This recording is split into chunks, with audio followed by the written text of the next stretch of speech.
Alors qu'il y a certaines pratiques qui sont en train de se faire.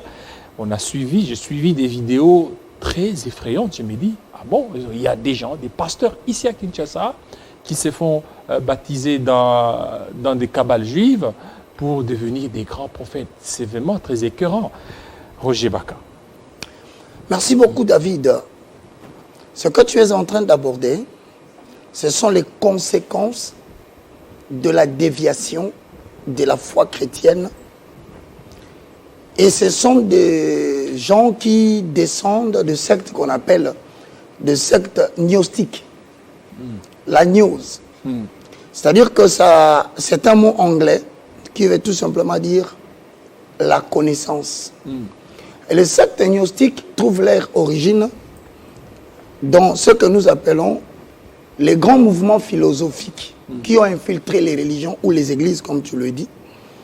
Et parmi ces éléments, j'aimerais te demander 2, 3, 4 minutes pour essayer un peu de te présenter l'origine des choses.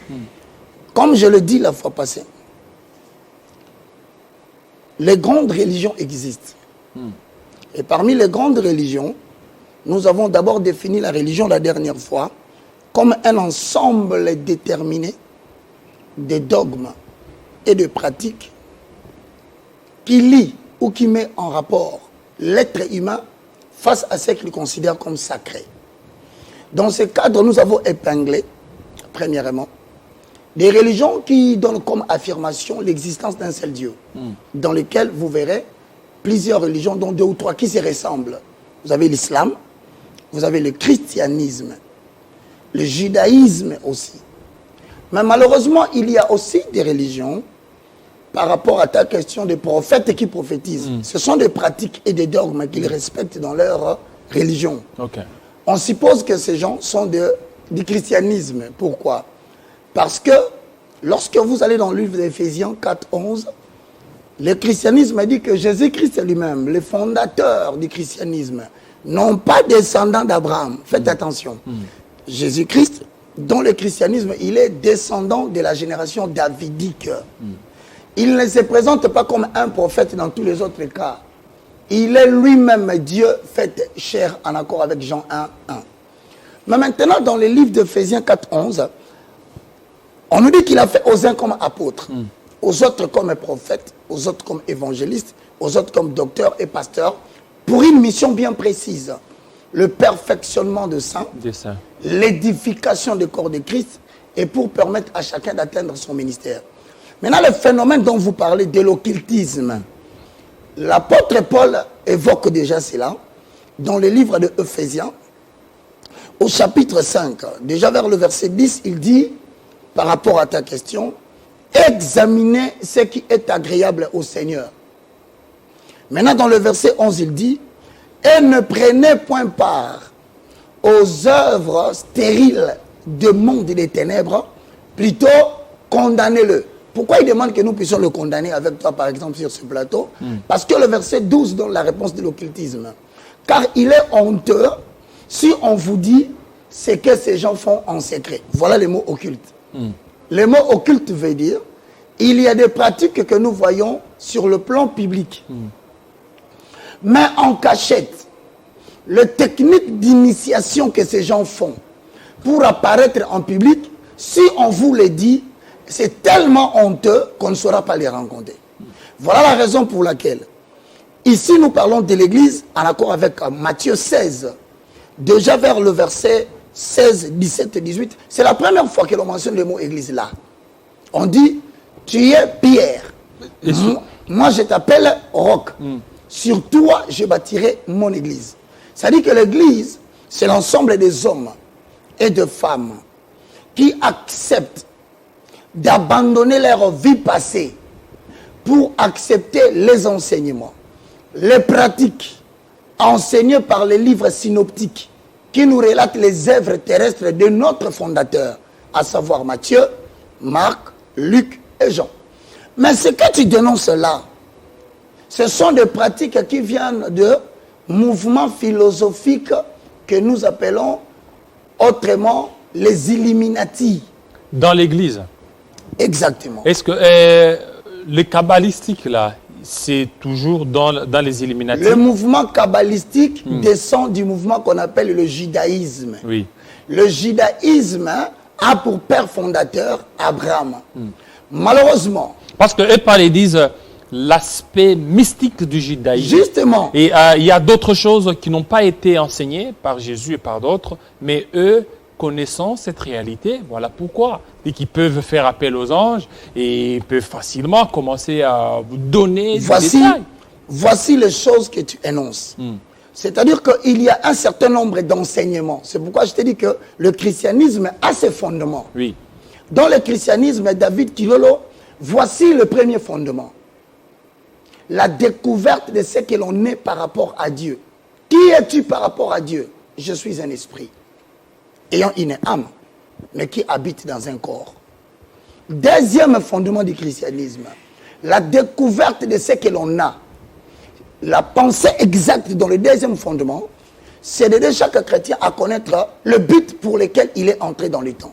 Troisième fondement du christianisme, la pensée élevée à la hauteur de Jésus-Christ. Quatrième fondement du christianisme, la maîtrise du facteur temps ou la loi de la planification. Voici les 4 fondements qui ne sont plus prêchés. Maintenant, ce que tu me dis là, ce sont je t'ai dit, les déviations de la foi chrétienne qui émanent du judaïsme. Celui qui fricote avec le judaïsme, nécessairement tombera dans le kabbalisme juif.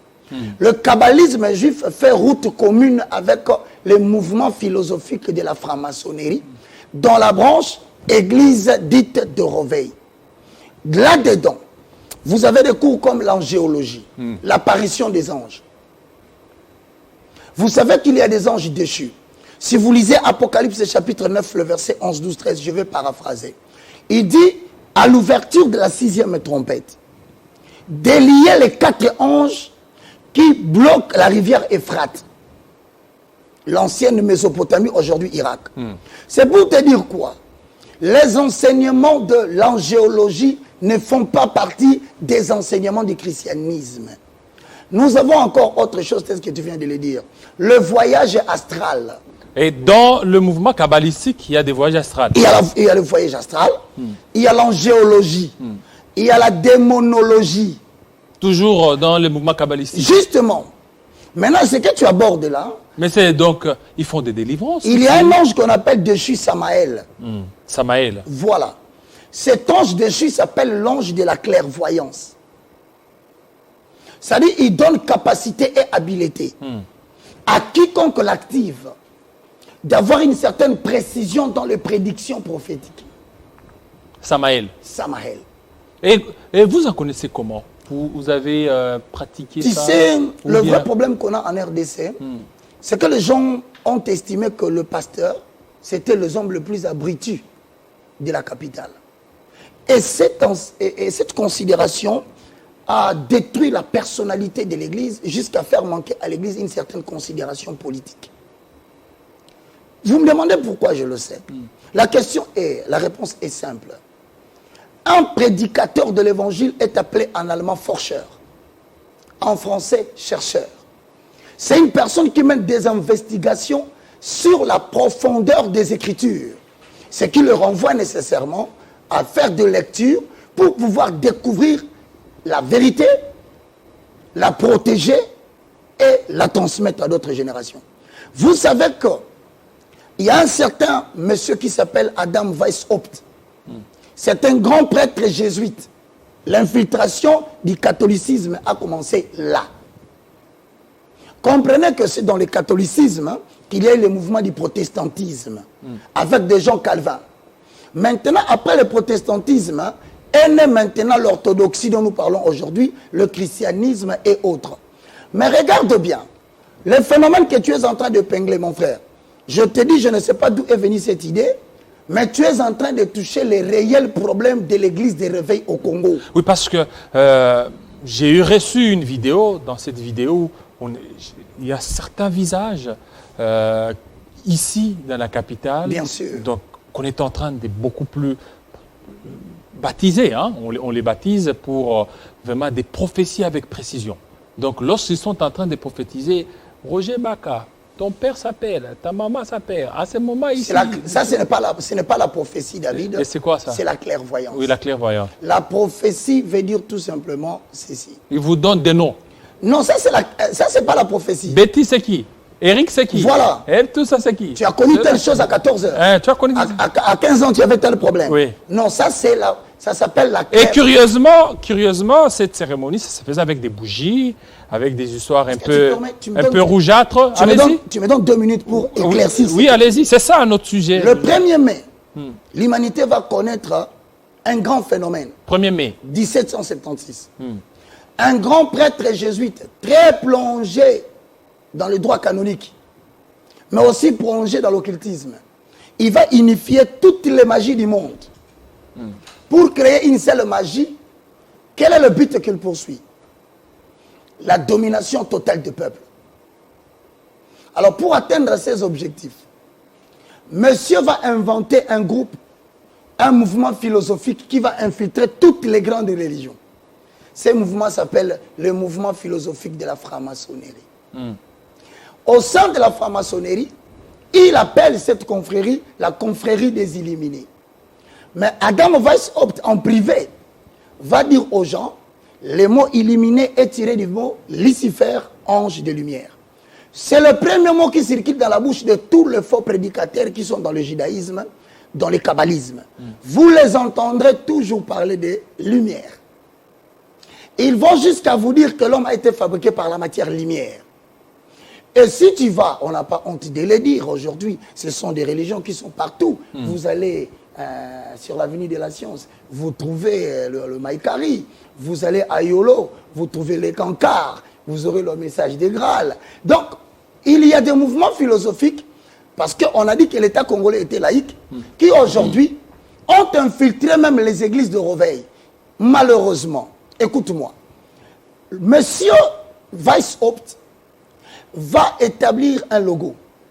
Ces gens fonctionnent toujours avec des matériels didactiques qu'on appelle les éléments d'initiation. Vous avez parlé de la bougie.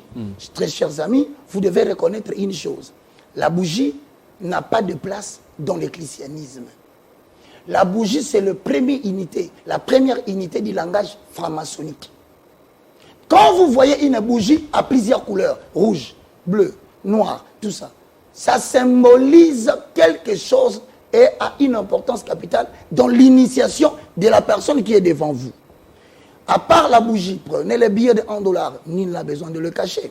Tournez derrière, vous verrez qu'il y a un logo là, il y a une pyramide avec une autre petite pyramide au-dessus, il y a un œil à l'intérieur dont les lumières se propagent dans toutes les... Mais curieusement, j'ai vu, il y avait même le drapeau israélien. C'est pour te dire qu'en Israël, il y a le judaïsme, il y a le christianisme. Tu entends parler des juifs. C'est-à-dire que dans l'ancienneté d'Israël, la Lingala Bengango, Bokoko ya Israël. Le Bokoko d'Israël appartient à Israël, pas aux nations. C'est quoi? Le père fondateur, c'est Abraham. Les livres qui sont acceptés chez eux, il n'y en a que 5. Ça s'appelle le Pentateuque. Nous commençons par Genèse, Exode, Lévitique, Nombre et Deutéronome. Maintenant, les descendants d'Abraham, je parle des descendants juifs, c'est eux qui sont obligés d'observer leur religion là. On ne doit pas le prêcher en RDC. Maintenant, les drapeaux que tu vois, je te révèle le secret. Les drapeaux là ont ce qu'on appelle la pyramide. Oui. Tu vois la pyramide? Tu vois une pyramide, lorsque vous le mélangez à deux, ça produit quoi? Une étoile. Prenez la pyramide dont la pointe est au-dessus. Prenez aussi la pyramide dont la pointe est en bas.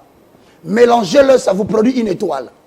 Maintenant, le problème de ceux qui pratiquent ces prophéties-là dans le cadre du kabbalisme, c'est quoi? C'est qu'ils vous disent les choses publiquement. Mais en secret, cela représente autre chose. Si vous prenez cette étoile, on ne vous dira pas que c'est l'ensemble des deux pyramides entrelacées. On vous dira que c'est une étoile. Alors que deux pyramides entrelacées séparées donnent la première pyramide au sommet, ça s'appelle la confrérie des Illuminati, de la franc-maçonnerie. Mais quand vous prenez le pointe, vous mettez en bas, ça devient la rose-croix. Ça entre dans l'ordre de l'ancien mystique ordre de la rose-croix. Mélangez tous les deux, ça vous produit une nouvelle confrérie qui opèrent même dans les églises de réveil. C'est-à-dire qu'ils ont une branche à qui on est en train de donner la dotation de la formation des illuminés. Qu'est-ce qu'on appelle illuminés? Ce sont des personnes qui sont allées au-delà de la connaissance que la Bible nous transmet. Voici leur pratique. Premièrement, ils activent les anges, parce que ça doit se faire par activation des anges. Des anges, oui. Quand il active les anges, il y a plusieurs cérémonies. Premièrement, pour la bonne image sociale, c'est entre guillemets pasteur, ne peut pas porter des choses dans son corps parce qu'on risque de facilement identifier les éléments symboliques parce que ce sont des gens qui sont très difficiles. Ils se séparent difficilement des symboles. Maintenant, lui, pour la bonne image sociale, pour protéger les bandits qui acclament toujours, qui ne veulent pas comprendre la vérité parce qu'ils ont été frappés d'un esprit d'égarement venant de Dieu, il va utiliser plusieurs méthodes. Parmi les méthodes, la technique, la première, c'est la magie par le code vestimentaire. C'est-à-dire qu'il porte la magie dans son corps. Et pour porter la magie dans le corps, je suis désolé, les émissions, pareil, il ne faut pas beaucoup le faire. C'est un conseil, David. Parce que tu risques de t'attraper une foudre. Aujourd'hui, la franc-maçonnerie est très répandue dans le monde. Je préfère qu'on en fasse des conférences à l'église. Nous avons Christ, ne vous en faites pas. Non, nous prions. Non, je ne dis pas que Christ ne va pas nous sauver. Okay. Mais ce qu'ils n'aiment pas, ces gens-là, c'est d'être pénétrés en public comme je le fais. Voilà, code vestimentaire. Voilà, mais comme tu le veux, on continue. Très cher ami, si vous êtes dans la philosophie franc-maçonnique, excusez-moi, moi j'expose la matière. Et donc, la magie par le code vestimentaire veut dire quoi? Il transporte la magie dans son corps. Et pour porter la magie dans son corps, on a besoin de respecter les symboles kabbalistiques. Pour respecter les symboles kabbalistiques, vous allez constater que le monsieur va porter ce qu'on appelle le vêtement sacerdotal.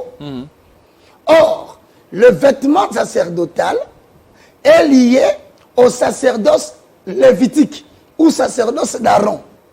Mais nous ne sommes pas de la descendance d'Aaron. Même Jésus-Christ de Nazareth, il n'est pas descendant du sacerdoce d'Aaron, ni lévitique. Il est descendant de la tribu de Juda. Voilà pourquoi, en lieu et place qu'il porte les habits du sacerdoce, Jésus est venu avec une tunique fin lin. Donc, les apôtres ne portent pas des habits de sacerdoce. C'est un langage. Chaque tenue de sacerdoce représente une pratique respective. Si tu vois quelqu'un habillé en noir, ça représente quelque chose. En rouge. Habillé en rouge, ça représente quelque chose. D'autres en mauve. En mauve. On a vu... Et je vais te donner une technique très simple, très subtile. Pour renverser les acquis de la croix et ramener tout un peuple en captivité par rapport à une magie quelconque, vous n'avez qu'à porter un habit sacerdotal. Et vous savez qu'est-ce que vous faites? Sur votre habit sacerdotal, portez la croix comme logo, un dessin, un design sur le manche. Lorsque vous soulevez le main comme ça, vous possédez les gens. Non. Regarde, quand tu vois une croix là, oui, la tête est en haut. C'est-à-dire que vous parlez d'une croix normale. Mais lorsque vous voulez entrer dans le pratique occulte, si vous baissez le main, regardez la position de la croix, elle est renversée. Dès que la croix est renversée, il suffit d'un petit mécanisme, l'activation est faite, et ce sont le renversement des acquis de la croix qui se font en plein milieu de culte. Voilà, il y a d'autres qui ne portent pas. Il y a voilà, là maintenant pour la bonne image sociale. Alors, ceux qui ne le portent pas, ils font l'initiation du temple. C'est-à-dire? C'est-à-dire que vous n'êtes plus dans une église, vous êtes dans un dojo. L'initiation du temple consiste au fait qu'au lieu de pouvoir pratiquer la magie par l'habit, on va seulement initier les temples. Donc, le temple devient un dojo. On consacre les temples à une divinité. Comment on le fait? Certains, je m'excuse pour ceux qui seront fâchés, mais moi, on m'a invité. Certains vont prendre, par exemple, le sacrifice des animaux. Tu vois une chèvre.